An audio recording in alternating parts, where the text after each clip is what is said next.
బాణసంచా కేంద్రంలో పేలుడు ధాటికి వేట్లపాలెం గ్రామం భీతిల్లింది. భూకంపం వచ్చిందేమోనని ఒక్కసారిగా ప్రజలు ఇళ్ల నుంచి బయటకు పరుగులు తీశారు. దీపావళి సమయంలోనూ ఎంత పెద్ద ఎత్తున బాణసంచా తయారు చేయలేదని స్థానికులు చెబుతున్నారు. గతంలో ఓసారి ప్రమాదం జరిగినా లైసెన్స్ ఎలా కొనసాగించారంటూ ప్రశ్నిస్తున్నారు.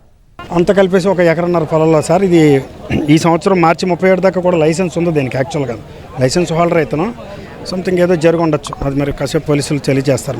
ఈ వేటలపాలెం పరిధిలో ఇతని రెండోసారి ఇది ఫైర్ అవడం. ఇతని పేరు అడపాల నాని. ఇది రెండోసారి ఫైర్ అవడం. ఇది మళ్ళీ ఎలా పర్మిషన్ ఇచ్చారో రెండోసారి పర్మిషన్ ఇచ్చారు ఇతనికి. ఇవాళ 40-50 మందిని చంపే స్టేజ్కి వెళ్ళిపోడు. ఇంత పెద్ద ఎత్తున మందు తయారవడం అన్న దీపావళిలో కూడా మా ఊర్లో లేదు. ఇది ఈయన ఏదో కంపెనీస్కి అది హైదరాబాదు ఇవన్నీ సప్లై చేస్తా ఇంత భారీ ఎత్తున మందు గుండు తయారు చేస్తున్నాడని మాకు సమాచారం.